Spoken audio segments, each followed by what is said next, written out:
హైదరాబాద్ చుట్టుపక్కల ఇన్వెస్ట్ చేసేవాళ్ళు 70% బయట నుంచి వచ్చేవాళ్ళు ఎక్కువ మంది ఉంటారు.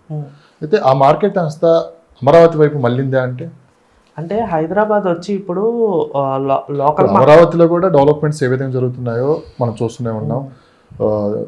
చంద్రబాబు నాయుడు గారు ఆయన విజన్ ఎలా ఉంటుందో చాలా మందికి తెలుసు. ఎందుకంటే అప్పుడెప్పుడో చంద్రబాబు నాయుడు గారు హైటెక్ సిటీ నిర్మిస్తే ఈరోజు ఎంతో మందికి ఉపాధి అవకాశాలతో పాటు ఎంతో మంది జీవితాలను మార్చేసింది. వరల్డ్లో టాప్ క్లాస్ లీడర్స్ని తయారు చేసింది, రిచెస్ట్ పీపుల్ని తయారు చేసింది ఆయన ఒక ఆలోచనతోటి. అలాంటి అంత మించి దృష్టి ఆయన అక్కడ పెట్టబోతున్నారు అమరావతిలో. సో దానికి పక్కా ప్లాన్ కూడా ఎప్పటికప్పుడు వాళ్ళు బయటకు ఇస్తూనే ఉన్నారు. ఇలా ఉండబోతుంది, ఇలా ఉండబోతుంది, ఇలా ఉండబోతుంది. రీసెంట్గా ఆయన క్వాంటమ్ టెక్నాలజీ దాని మీద, క్వాంటమ్ కంప్యూటర్స్ దాని మీద కూడా ఒక 25 ఎకరాలు ఇవ్వడం కూడా జరిగింది. ఒక విజన్తో ముందుకెళ్తున్నారు. అంటే దూరదృష్టిగా ఆలోచించే వాళ్ళు, అంటే ఇన్వెస్ట్మెంట్స్ మీద మంచి ప్లాన్స్ ఉన్నవాళ్ళు అటువైపు వెళ్ళే అవకాశం ఉంది. అక్కడ ఇన్వెస్ట్ చేయడానికి ఆల్రెడీ హైదరాబాద్లో కొనేసాం కదా, సో అక్కడ కూడా ఇన్వెస్ట్ చేస్తే భవిష్యత్తు 2 పక్కల నుంచి మనకి మంచి ప్రాఫిట్స్ ఉంటాయని ఆలోచించే వాళ్ళు ఎలా ఉన్నారా? ఇప్పుడు టాప్ క్లాస్ బిల్డర్స్ తీసుకున్నా, టాప్ క్లాస్ పీపుల్స్ తీసుకున్నా, టాప్ క్లాస్ సినిమా యాక్టర్లు తీసుకున్నా మల్టీ సిటీస్ ఇన్వెస్ట్మెంట్స్ అని అంటారు. వాళ్ళు ఊటీలో కొంటారు, బెంగళూరులో కొంటారు, హైదరాబాద్లో కొంటారు, ముంబైలో కొంటారు. ఓకే, అలాగే ఎప్పుడైతే అమరావతి వచ్చిందో ఇప్పుడు డెవలప్ అవ్వబోతుందో అక్కడ కూడా కొనే వాళ్ళు ఉన్నారు. ఎఫర్ట్ చేసిన వాళ్ళు కొంటున్నారు కొంతమంది, వాస్తవం అది. కానీ అలాగని హైదరాబాద్ మార్కెట్ ఏం పరిపడలేదు. హైదరాబాద్లో కొనే వాళ్ళు హైదరాబాద్లో కొంటున్నారు. ఇప్పుడు మీ దగ్గర ఒక ₹1 కోటి ఉంది, హైదరాబాద్లో 50 లక్షలు పెడతారు, అమరావతిలో 50 లక్షలు పెడతారు. అలాగనమాట 10 కోట్లు ఉంది, ఆ 2 సిటీస్లో పెట్టుకుంటారు. ఇప్పుడు ప్రెస్టేజ్ వాళ్ళు ఉన్నారు, బెంగళూరులో టాప్ క్లాస్ ప్రాజెక్ట్స్ జరుగుతున్నాయి వాళ్ళు. ఇప్పుడు హైదరాబాద్లో కూడా చేస్తున్నారు కదా ప్రెస్టేజ్ వాళ్ళు, బ్రిగేడ్ వాళ్ళు కూడా అంతే. టాప్ క్లాస్ బిల్డర్లు ఎప్పుడూ ఒకే సిటీని పట్టుకొని కూర్చోరు అనమాట. ఇన్వెస్టర్లు కూడా ఏంటంటే అక్కడ పెట్టుకుంటారు, ఇక్కడ పెట్టుకుంటారు. ఎందుకంటే అక్కడ డెవలప్మెంట్ అక్కడ జరుగుతుంది, అక్కడ మార్కెట్ అక్కడదే, ఇక్కడ మార్కెట్ ఇక్కడదే. ఇప్పుడు బెంగళూరుకి మనకి 550 కిలోమీటర్స్. మా హైదరాబాద్ డెవలప్ అయింది, బెంగళూరు పడిపోలేదు, బెంగళూరు డెవలప్ అయిందని హైదరాబాద్ పడిపోలేదు. హైదరాబాద్ ముంబై ఉంది 700 కిలోమీటర్స్. అక్కడ కొనేవాళ్ళు అక్కడ కొంటున్నారు, ఇక్కడ కొనేవాళ్ళు ఇక్కడ కొంటున్నారు. అందుకని అమరావతి కూడా కొత్త మార్కెట్ ఓపెన్ అయింది ఇప్పుడు. అవును, రియల్ అది. కొంతమంది కొన్నోళ్ళు కొనుక్కుంటున్నారు, అది వాళ్ళకి అర్థమైంది, ఆ సిటీ మీద ఇంట్రెస్ట్ ఉంది, అర్థమైంది ఆ ల్యాండ్స్ ఎలా ఉంటాయి ఏంటి డెవలప్మెంట్ నమ్ముతున్నారు, వాళ్ళు కొంటున్నారు గ్యారంటీగా. అందులో ఏ ఇబ్బంది ఉంది, దాంట్లో హ్యాపీగా కొనుక్కోవచ్చు. ఎక్కువ డబ్బులునే పార్క్ చేసుకుంటున్నారు డిఫరెంట్ జోన్స్లో. అంటే ఒక సిటీ అప్ ఉన్నప్పుడు ఒక సిటీ డౌన్ ఉన్నప్పుడు బ్యాలెన్స్ జరిగిపోద్ది అనమాట, అది ఆటోమేటిక్. ఇప్పుడు బిల్డర్స్కి అన్ని చోట్ల ల్యాండ్స్ ఉంటాయి, టాప్ క్లాస్ బిల్డర్స్కి. వాడు అక్కడ ఏదైతే అక్కడ మూమెంట్ ఉందో, మూమెంట్ బాగుందో, 5 సిటీస్ పెట్టుకున్నాను అనుకోండి, ట్విన్ సిటీస్ 5 సిటీస్ పెట్టుకుంటే ఎక్కడైతే మార్కెట్ బాగుంది అనుకుంటే అక్కడ ప్రాజెక్ట్ స్టార్ట్ చేసుకుంటారు. అది అయిపోయిన తర్వాత, అది 4 years తర్వాత అయిపోయిన తర్వాత ఇక్కడ మళ్ళీ మార్కెట్ స్టార్ట్ అవుతుంది. అది ఎప్పుడు ఎక్కడ మార్కెట్ తిరుగుతుంది అనేది ఎవరికి తెలీదు. అందుకని చెప్పి మల్టిపుల్ ఇన్వెస్ట్మెంట్స్ పెరుగుతున్నారు. ఇప్పుడు అమరావతిలో పెరిగినప్పుడు అమరావతిలో పెరుగుతుంది, హైదరాబాద్లో పెరిగినప్పుడు హైదరాబాద్ యావరేజ్ అవుతుంది. అది స్టాక్ మార్కెట్లో కూడా అంతా ఒకే దగ్గర పెట్టకూడదు అనే థియరీ ఉంటుంది కదా. ఇప్పుడు మార్కెట్లో ఒకటి ఇప్పుడు ఇంట్రెస్ట్ ఉంటుంది, సినిమా ఇండస్ట్రీకి సంబంధించి దాదాపు ఇన్వెస్ట్మెంట్స్ అంతా శంకర్పల్లి వైపే ఉంటాయి అని. అంటే శంకర్పల్లి మనం అటు వెళ్ళినా కానీ ఒక కొత్త వాతావరణం కనపడుతుంది మనకి.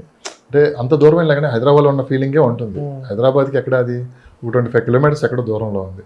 అక్కడికి వెళ్ళినా కానీ మన హైదరాబాద్లో ఉన్న ఫీలింగే కలుగుతుంది. ఎందుకంటే ఆ శంకర్పల్లి నుంచి మళ్ళీ హైదరాబాద్ వచ్చినాం అనుకోండి, ఆ రూట్లో మనం ఏదో జర్నీ చేసినట్టు కూడా అనిపించదు. అంటే రోడ్ స్మూత్గా ఉండవు. అవును, నెక్స్ట్ ఏమో రోడ్ కనెక్టివిటీ బాగుంది. నెక్స్ట్ మధ్యలో కూడా 111G ఉండడం వల్ల మోకల గ్రీన్ జోన్ ఉండవు, ట్రాఫిక్ కూడా ఎక్కువ ఉండదు అక్కడ పక్క. అందుకే ఆ స్మూత్నెస్ అనేది, రోడ్ అనేది మీకు ఆటోమేటిక్ శంకర్పల్లి తీసుకెళ్తారు. మీరు వారానికి 3 days వెళ్తుంటాం శంకర్పల్లి. అవును, నాకు తెలుసు కాబట్టి ప్రశ్న కూడా అడిగాను. ఏంటి ఎలా జర్నీ చేసినట్టు కూడా ఉండదు. ఆ రోడ్ బాగుంటుందండి, రోడ్ కనెక్టివిటీ. మీరు కోకపేట దిగ్గానే, నార్సింగి దిగ్గానే ఒకటే రోడ్డు, అంటే శంకరపల్లి తర్వాత దొరుకుతుంది, శంకరపల్లి ముందు దొరకట్లా. ముందు ఆల్రెడీ డెవలప్ అయిపోయిన చోట సామాన్యుడికి ఎప్పుడు దొరకదు, డెవలప్ అవ్వలేని చోట సామాన్యుడు కొండు. ఓకే, ఇక్కడ 2 వేరియేషన్స్ ఉన్నాయి. డెవలప్ అవ్వలేని చోట కొంటేనే సామాన్యుడు డబ్బున్నోడు అవుతాడు, ధనవంతుడు అవ్వాలంటే సామాన్యుడు. డెవలప్ అవ్వలేని చోట తక్కువ దొరుకుతుంది. డెవలప్ అయిపోయిన చోట అది స్టోరీ చెప్పుకోవడానికి బాగుంటుంది, కానీ రియాలిటీలో వాళ్ళు కొనలేరు, చూసి వెళ్ళిపోతారు. శంకరపల్లి దాటి ఎక్కడి వరకు ఇన్వెస్ట్ చేయొచ్చు? శంకరపల్లి దాటి మోమిన్పేట వరకు ఓకే. నెక్స్ట్ లెఫ్ట్ సైడ్ వెళ్ళినా మనకి చేవెళ్ళ వెళ్ళే రూట్ మళ్ళీ తగులుతుంది, మసానిగూడ, పరివేడ అని చెప్పి విలేజెస్ ఉన్నాయి. రైట్ సైడ్ వెళ్తే కంది వైపు కూడా బాగానే ఉంటుంది. మళ్ళీ ఇటు బానూరు వైపు కూడా మళ్ళీ బాగానే ఉంటుంది. బానూరు, నందిగామ, పటాన్ చెరువు అదొక రోడ్డు అనమాట. ఫస్ట్ రోడ్డు ఇదే వస్తుంది, Banuru, Nandigama, Kardanuru, Patancheru first round. Golden ట్రయాంగిల్లో అప్పర్ ట్రయాంగిల్ పైన ఉంటుంది అది. ఇంకా కొద్ది ముందుకు వెళ్తే రైట్ సైడ్ వెళ్తే కందికి వెళ్ళే రూట్ ఉంటుంది, అది బాంబే హైవేకి టచ్ అవుతుంది. ఆ రూట్ కూడా పర్లేదు. స్ట్రైట్ వెళ్ళిపోతే మోమిన్పేట, వికారాబాద్ రూట్ అనమాట. రేట్లు అంటే ఇప్పుడు మోమిన్పేట సైడ్ వచ్చి యావరేజ్గా మనకి 10,000 to 15,000 రూపీస్ ఉంది. ఎవరు డిటీసీపీ ఎక్కువ లేఅవుట్, అనిపించింది. డిటీసీపీ లేఅవుట్ అయితే అంటే డెవలప్మెంట్స్ బట్టి ఉన్నాయండి. 9,000 కూడా ఇచ్చేవాళ్ళు ఉన్నారు. రీసేల్లో మనం దొరుకుతాయి, మాట్లాడుకునే దాన్ని బట్టి. రీసేల్లో దొరుకుతాయి అవి. ఎక్కువ డెవలప్మెంట్స్ ఉండి క్లబ్ హౌస్, స్విమ్మింగ్ పూల్ అన్నీ కావాలనుకుంటే వాళ్ళు 20,000 కూడా చెప్తారు.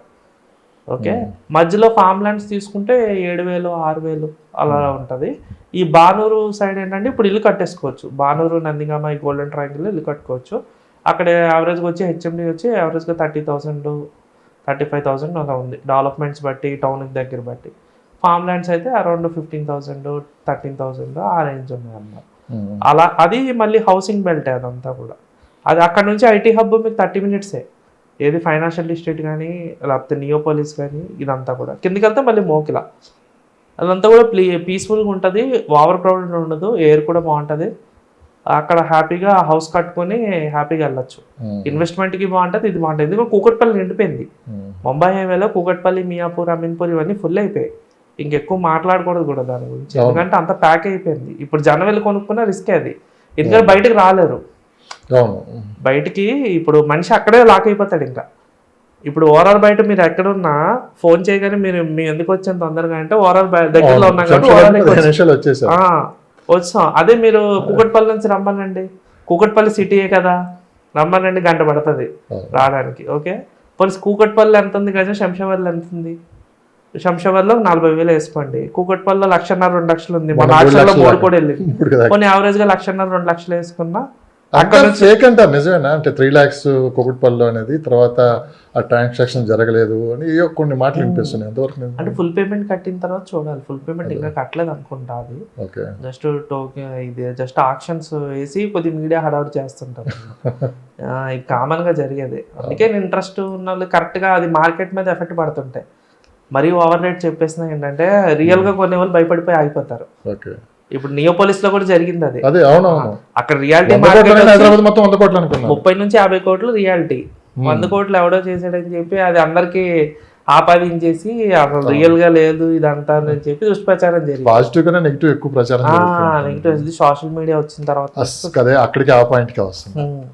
గతంలో మార్కెట్ మీద కొంతమందికి అవగాహన ఉండేది, ఎంక్వైరీ చేసుకొని సరే తప్పులు చేసిన వాళ్ళు ఉన్నారు, ఇందులో లాభ పొందిన వాళ్ళు ఉన్నారు, అంత మార్కెట్ ఒక రకంగా ఉండేది. ఈ సోషల్ మీడియా ఎప్పుడైతే ఎంట్రీ అయిందో, ఇంక్లూడింగ్ అందరం ఎవరికి నచ్చినట్టు వాళ్ళు ప్రచారాలు చేసుకోవటం, ఇన్ఫ్లుయెన్సెస్ కూడా ప్రమోట్ చేయటం. ఒకప్పుడు సెలబ్రిటీస్ ఉండేది మీకు తెలుసు, అది దాటి ఆ పరిధి దాటిపోయి ఇక ఇప్పుడు ఇన్ఫ్లుయెన్సెస్ ఎవరో ఒక 1 million ఫాలోవర్స్ ఈ ఇన్స్టాగ్రామ్, ఫేస్బుక్లో ఉండే వాళ్ళు కూడా ఈ రియల్ ఎస్టేట్ మీద ప్రమోషన్ చేస్తున్నారు. వాళ్ళు తప్ప అంటలేదు, మార్కెట్లో మారుతున్న కాలాన్ని బట్టి అన్నీ మారిపోతూనే ఉంటాయి. పబ్లిక్ కూడా ఏంటంటే ఇది కొత్తగా అలవాటైంది కాబట్టి ఇదే నిజం అనుకొని కూడా చాలామంది ఇన్వెస్ట్ చేస్తున్నారు నమ్మి. ఇది ఎంతవరకు సేఫ్, దీన్ని ఎంతవరకు తీసుకొని మనం ముందుకెళ్ళాలి అంటే ఇన్ఫర్మేషన్ ఎంతవరకు తీసుకొని ప్రమోషన్ వాళ్ళు చేసుకోవచ్చు. థమ్స్అప్ దగ్గర నుంచి అన్ని చేసుకుంటారు. అది తాగితే మంచిదా కాదా, ఈ ప్రోడక్ట్ కొంటే మంచిదా కాదా అని మనం చూసుకోవాలి. ప్రమోషన్ చేసినట్టు చేస్తారు, అందులో ఉంది వాళ్ళు కోట్లు ఇస్తున్నారు, చేస్తున్నారు. అలాగే ఇండియాలో ప్రతిదీ ప్రమోషన్, ప్రపంచవ్యాప్తంగా ప్రమోషన్స్ అయినా కామన్, సెలబ్రిటీస్ వచ్చి ఆ ప్రోడక్ట్ మంచిదా కాదా అనేది మనం చూసుకోవాలి.